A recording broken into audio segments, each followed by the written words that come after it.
कौन है ये भी डेली इसमें संन्यास लिया था, क्यों संन्यास लिया वो समझ नहीं आया।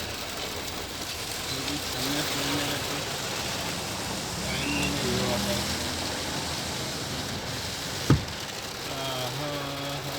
एक बार संन्यास ले लेता तो दोबारा ऑफिस नहीं आ सकता। ऐसा कुछ नहीं आ सकते। खिलाया फिर बाद में खिलाया नहीं।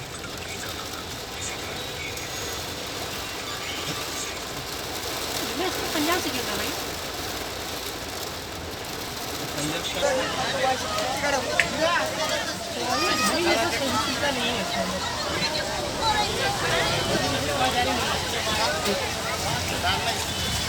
दाई में और चीज बहुत दिखाता है।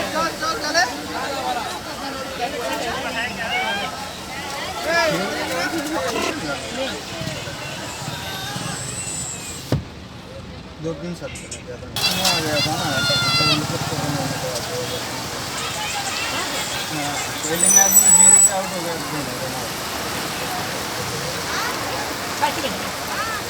पहले देखो